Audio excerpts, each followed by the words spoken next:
All right. Hello, this is Megan from Hip Stitch Academy, and I'm really excited because we have Tracy McElfresh here, and she's going to talk about her business, Tracy Sews. So tell us a little bit about your business, Tracy. I started in 2005 teaching people in my bedroom. That's where my sewing room was, how to sew. And little by little, I was working in a library, and then I was working at a daycare, and then I was a nanny. And it just grew and grew and grew. And now today, I primarily make custom costumes for people. I make all the costumes for the Dayton Historical Society. I do period costumes, cosplay costumes, and then I also teach as well. I do big group classes at like coffee cafes and tea cafes. I am one of the former co-owners of Sew Dayton, so I kind of got my feet wet there, learned how to manage the group classes and everything, of which working at a daycare, you have tons of kids that you have to manage, so it was actually easier than working in daycare because you only have them for a couple hours. They are just there to have a good time, and then they go home. Yep. Awesome. So pretty much that's it. I also do alterations. I really like to do formal alterations, and I like to do big refashions and hacks. They're a big part of my job.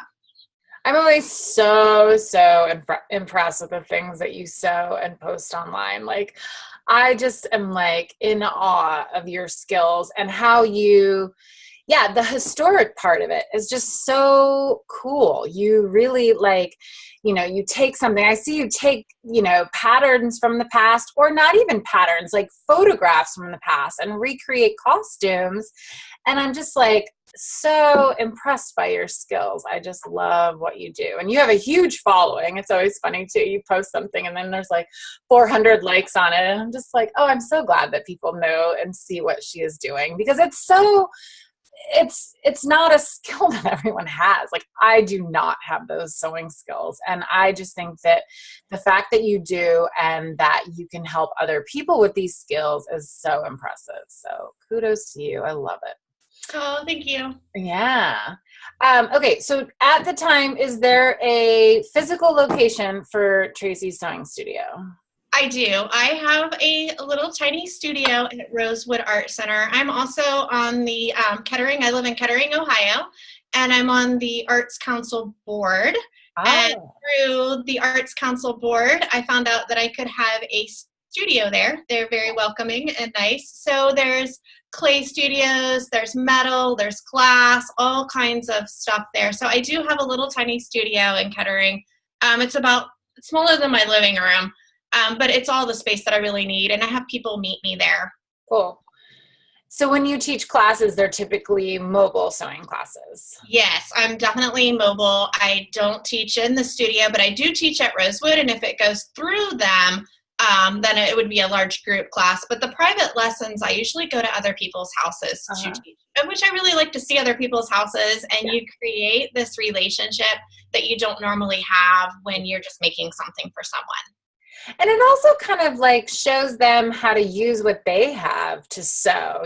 So many times people will come for a lesson in my studio, and it's like, and then they're like, yeah, if I could only like set my home, somewhere at home up to sew. And it's like, if you're there, it's almost like you can kind of help them create that space within their home. So they're more apt to sew more, which is great. I love that. A lot of times they're less nervous in their own home as well. Yeah. So that makes it really nice that they're not as like going to a new place. They don't have to worry about it. They're more relaxed in their own home. Yeah, totally. Awesome. That's so great. All right. So what kind of prompted you to go and do sewing as a full-time business? Well, I was getting so many, I primarily started with an Etsy shop, and I was getting so many, can you make this? Can you make that? And I thought, you know what, I could do this as a living, and I would be just fine. I would be happy in my own little world making things for people. So at the time I was a nanny, and I was sewing on the side of being a nanny. If you're a nanny, you work 50 to 60 hours a week. Yeah, that's hard. It's a great job, but definitely a lot of work. Children are a lot of work. So at that point, she lost her job, and that's when I decided to go ahead and go for it. Oh, so that's interesting. That's what kind of made you do the push of like, let me just try this. Now, did you go full-time sewing business, or did you kind of take on some part-time work while you were getting that going, or? Nope, I hit the ground running. I went full Awesome. time right away. I already had my license at that point. It was 2009. I had my business license, Okay. so I was legal already. I just needed to announce that it was going to be professionally full time. There was a few books that I had read about how to find a seamstress, Uh-huh. and one of them said that look for somebody that does it full time. They're going to be more invested. Look for somebody that has a contract Yeah. like that. And so I was trying to align myself with the things that I was reading how to find for the public, how to find a seamstress. So Oh, it yeah. really helped me be all that I could be. So I decided that I would do a much better job if it was full time. I have taken some part time little gigs on here and there. I worked for a place that made bridal gowns out of old wedding dresses, fairy godmother, which was really awesome. Oh, Uh, wow. yeah, you mail your wedding dress in, and she will make your christening gowns for your children and Oh. babies and stuff, and teddy bears and all kinds of things. So I worked for her for a little while, which I got to learn all about taking apart formal wear, which has really helped me today. Yeah. Cool. Okay. And I love that you read a book about what to look for in a tailor or a seamstress to help you be that person. That's such a great thing to do and so smart. I don't know that a lot of people would have thought of that, but it's a great perspective so you can be that person. So that's really smart. Okay. Okay, so you were full time with your business. How did you, I mean, I didn't do that. I definitely had to have side gigs when I started my own business. What were the things that you kind of like, I guess marketing, or how did you get the word out and become profitable in that first year? I mean, I'm assuming since you worked full time, you wanted to make some money. You weren't in a financial position to just be like, oh, this is fun. This is my hobby that maybe one day I'll make money. How did you kind of go from, how did you make money basically right away? It sounds like you probably did. So, I already had some people lined up for things that they had wanted, okay. and had contacted me previously, and I didn't have the time. So I had all those contacts, and I was able to write them and say, hey, if even tell your friends, let them know if anybody needs anything. I'm available full time now. My husband set up a budget of all my goals, which he still does. Wow.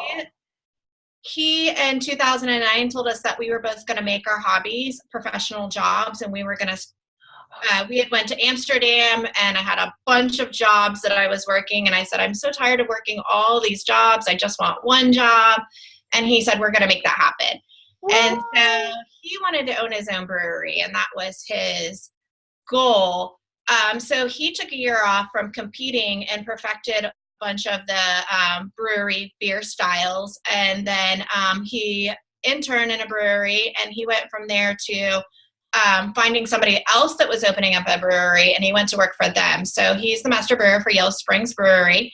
He's constantly pushing himself really hard. So he really pushes me really hard. And he made me a budget sheet, which I still have one for my new business now that he made me, that says, these are the things you're going to do. This is the kind of money you want to make, and these are your goals. And at first, my budget was $250 a week. That's how much I had to pull in. And feasibly, that's only $50 a day. And I know working for somebody else at $10 an hour, you're lucky to make 50 or 60 bucks a day, Yeah. because of everything that comes out and stuff. So I pulled it together to be like, okay, if I could make this much on Etsy, and I can make this much teaching, if I teach one class a day, there's my 50 bucks. Yeah. So that was pretty manageable. And so I've just pushed and tried to figure out, like, okay, how can I bring in some extra money? Like, what's actually going to pay off? And it is hard because you have to say no to some things, and you look at, you'll get people that will ask and think that it's going to be free, and you have to remember, like, I'm not a charity. I really have to run a business. I have to make some money. Yes, I do love what I do. I Right. love it a lot, and I would like to do it for free, but I can't. Yeah. Yeah. Oh, wow. Okay. So then I love that you guys did this together. That is such a cool thing.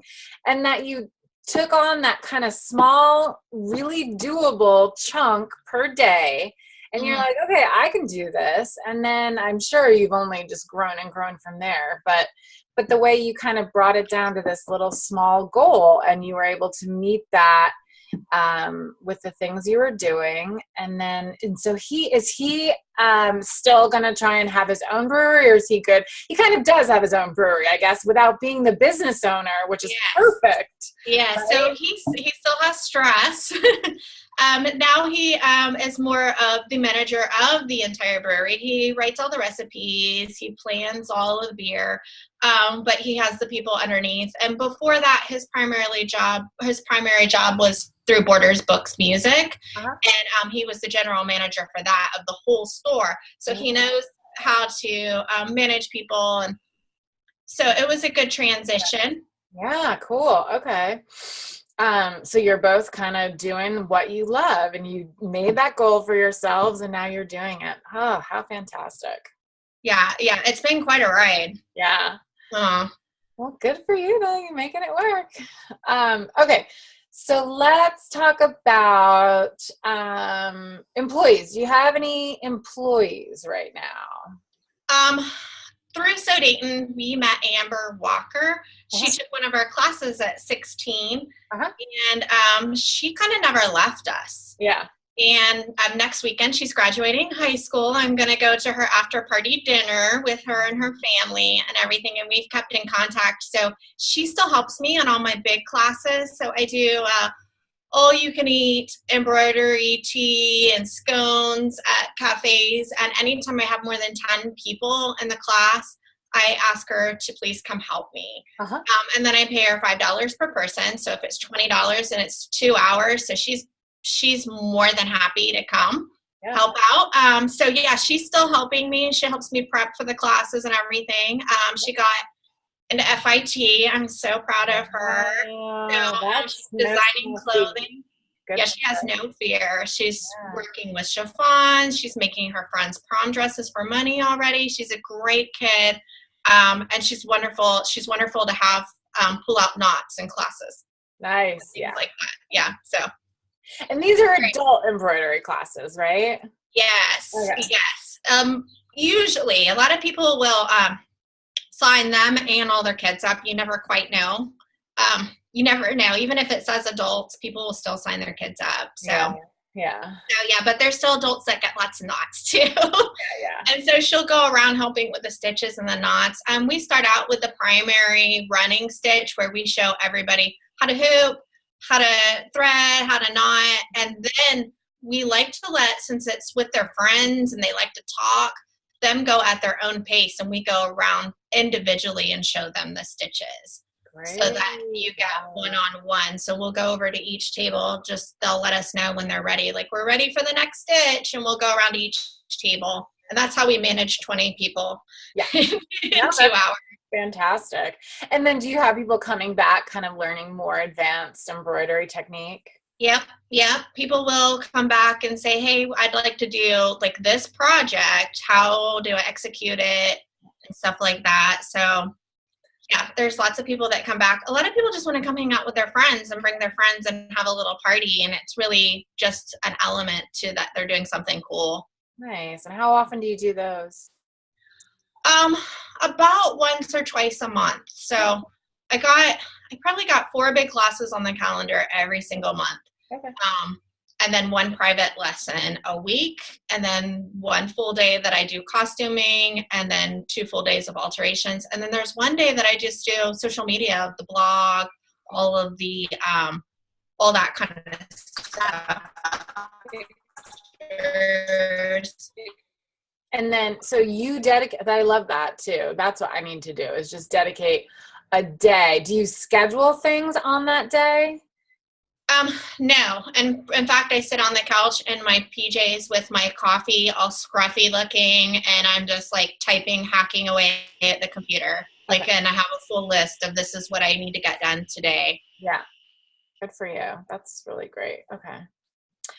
But you don't schedule. So like the social media that you do, if it's not on that social media day, it's just kind of random in between whatever you're doing. I'm always so interested in how people do social media because I feel like if I don't schedule it, it sucks so much time out of me. And it's because then I'm looking at this and then I'm thinking about this and then I'm signing up for this. And you can get so distracted so quickly that if I don't schedule it like ahead of time, then it's just a huge time suck. So I'm always interested in how other people are doing it. So I like to primarily have it organic just when I'm doing something. So I will see that I'm doing a hem roll on my serger and I take my stitch finger out and I just snap a picture of that and say like, hey, I can teach you this, or you can bring me your alteration and I can do it for you.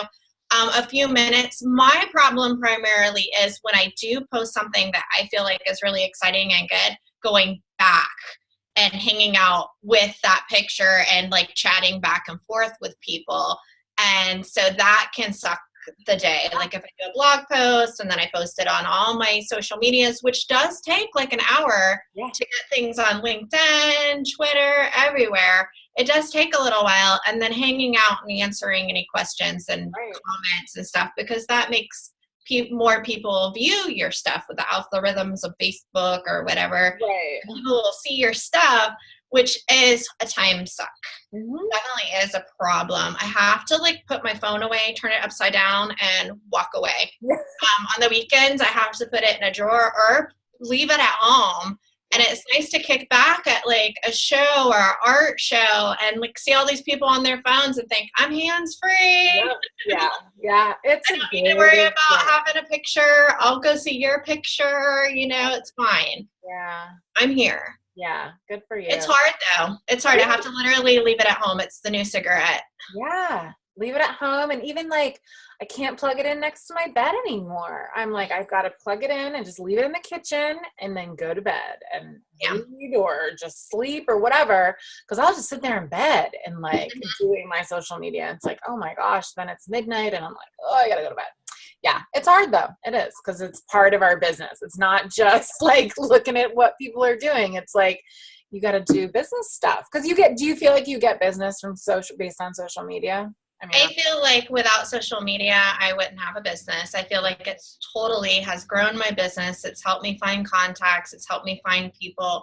Without social media, I don't think So Dayton would have ever gotten the Kickstarter that made enough money to get started, all kinds of things. So I forgot that you did that. Wow. Yeah, you're right. Yeah. And that's how I know you, is like you friended me on Facebook years ago. And yeah, 2009, I might have even seen you on MySpace, and then when I got pushed over, and I thought that you were so awesome. I was like, oh my gosh, she's living my dream. She's got this cool little store, and it just looked so awesome. So you were definitely inspiring to get me started as well. I didn't expect it to morph into quite what it did, but things change. Yeah. So, well, and that's what happens too. It's like you start a business, you think it's going to be this, and then, 5 years down the road, it's like, oh, it's changed a little. And I think that's the key with small business too.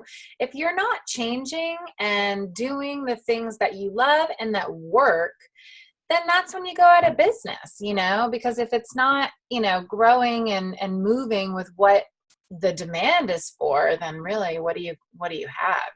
You can stay so true. I mean, I guess that's art, versus having a business. It's like you want to stay so true to what you're doing, but I don't know, I've always needed to help pay bills. I need to help pay a mortgage. I need to buy groceries. So I've sort of got to go with what works as well. So that's the difference, I guess. Yeah. What would, do you have any piece of advice, or I'm sure people ask you all the time because you've been in business so long, what do you tell people that are wanting to start their own business? What advice do you have for them? Get ready to work. Get ready to work all the time. I feel like people like, how do you balance? I'm like, I don't have any balance. It feels like I think you do. You're turning your phone off on the weekends. I do that. And primarily my husband makes me do it too. He says, you need to get off your phone. Yeah. Like you're going to be on your phone. If we watch TV, sometimes I'm on my phone and I've missed the whole show. Yeah. So definitely, I think that, get ready to work, learn to use social media, learn to use newsletters, learn to, people have to like you to buy into your business. So, be yourself and yeah, that's about it. Yeah. I have a plan, but get ready to change that plan. If it doesn't work out, be flexible. Mm-hmm. And don't give up. Success doesn't happen overnight. I've been teaching since 2005. I've done all kinds of odd jobs. I'm always like, yeah, I worked that crappy job. I did that crappy job. But hey, I learned something from each one of those jobs that I can use in my business now. Customer service is number one. That's huge. Yeah.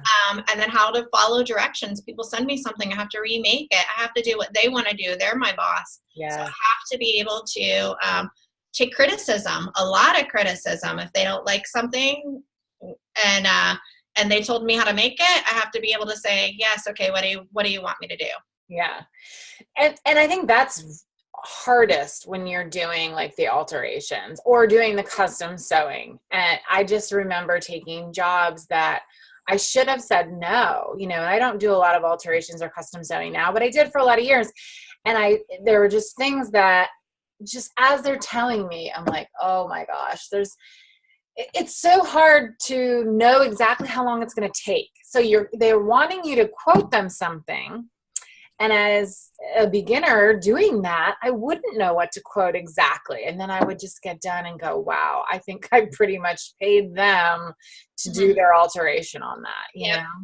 I have something right now that exactly like that. That happens all the time. I call it the learning curve. And I say, pretty much I learned something here. Yeah. I have a lady that has this beautiful Vera Bradley bag that she travels with that has like 100 pockets, zippers, magnets, all kinds of stuff. And here I feel like, yeah, that's probably not going to be that big of a deal. I could probably figure that out.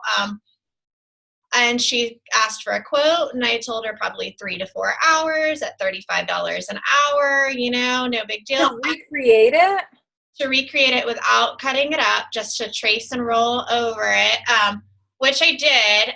And then it got on the back burner because the fabric, she wasn't really into the fabric that she picked, and it wasn't my fault. And the lady's been more than nice, but I definitely, like, the fabric wasn't the same as the fabric on the bag. We used 2 pre-quilted fabrics, which made everything a lot thicker. Yeah.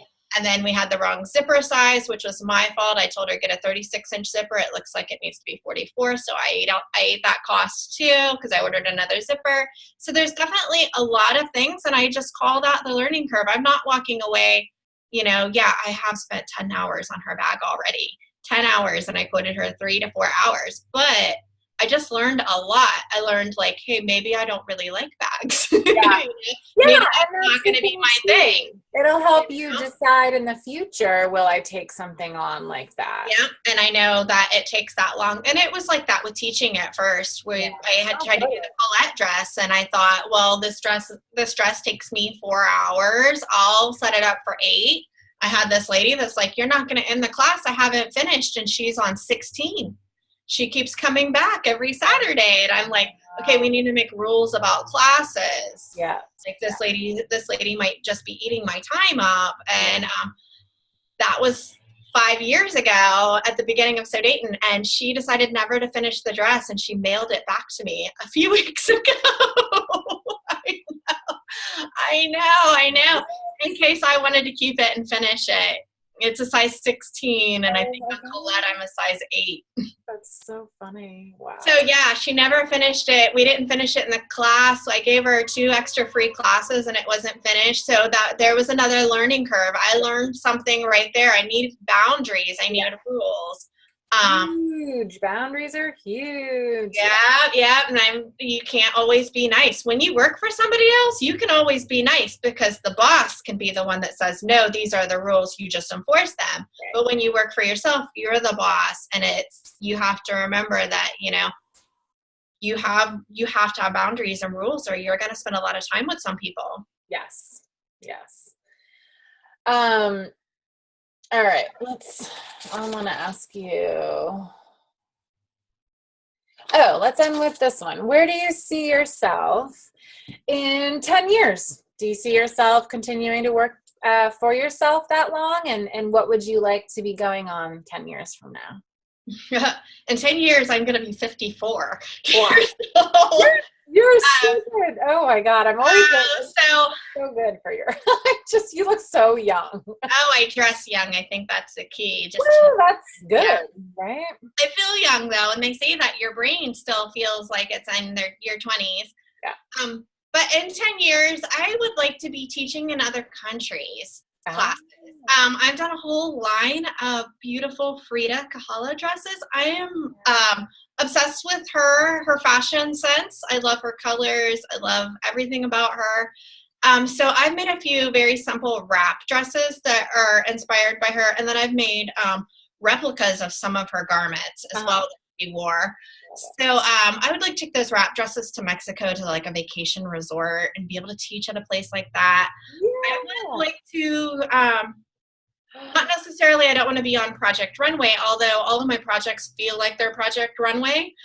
Like, oh God, I got to make this work. Like, how am I going to do this? They didn't give me enough fabric. And I'm like, just set it aside and brainstorm it overnight. And so and then I'm like running to the store trying to get more or make something work. So I feel like sewing, I feel like that's it is. It's problem solving. It's a great life skill. And I tell people that I'm like, sewing is 99% problem solving.